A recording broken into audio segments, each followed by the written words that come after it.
વડોદરામાં છાણીમાં નર્મદા કેનાલમાં મોટું ગાબડું પડ્યું છે। સ્થાનિક નગરસેવક જહા ભરવાડે આક્રોશ ઠાલવ્યો છે।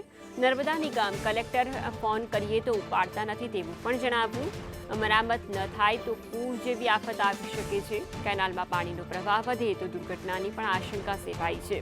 નજીકના બિલ્ડરે પણ જેસીબીથી આ રસ્તો તોડ્યાની ફરિયાદ આશંકા સેવવામાં આવી છે। 2 દિવસથી ગાબડું છતાં પણ નર્મદા નિગમ નિંદ્રામાં હોવાનું જોવા મળ્યું છે।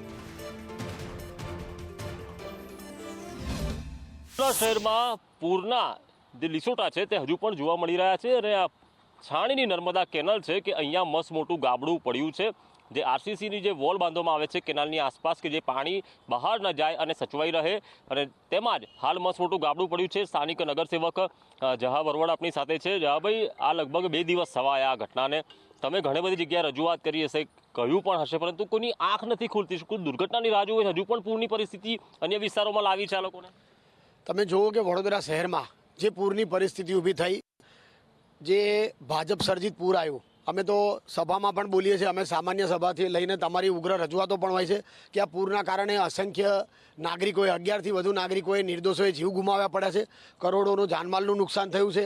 તમે જુઓ કે લોકો એટલા બધા બેઘર અને પોતાના જાનમાલના નુકસાનથી એટલા બધા હેરાન પરેશાન થઈ ગયા છે। એક તો એ આફત હજી પૂરી થઈ નથી, ત્યાં બીજી આફત આ વડોદરા શહેરમાં કદાચ આવી શકે એવી પરિસ્થિતિ ઊભી થઈ છે।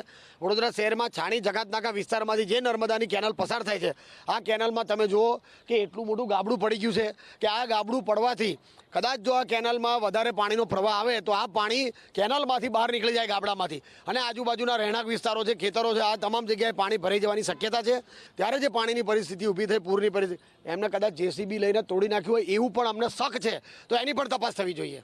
ખાનગી બિલ્ડરોએ તોડી પાડવાની અહીંયા આશંકા છે, પરંતુ હાલમાં આ મસ્ત મોટું ગાબડું છે। જો કેનાલમાં પાણીનો પ્રવાહ વધુ આવે તો કદાચ આ પાણી રોડ ઉપર અને ખેતરોમાં ફરી વળે, એટલે હજુ પણ શું પૂર કે દુર્ઘટનાની તંત્ર રાહ જોઈ રહ્યું છે તેવા સવાલ સ્થાનિક નગરસેવક જહા ભરવાડ ઉઠાવી રહ્યા છે। ત્યારે આ ગાબડાની મરામત વહેલીમાં વહેલી તકે થવી જોઈએ તેવી પણ માંગ ઉઠી રહી છે। કેમેરા પર્સન નિકેશ વળન સાથે કુણાલ શર્મા, સંદેશ ન્યૂઝ, વડોદરા।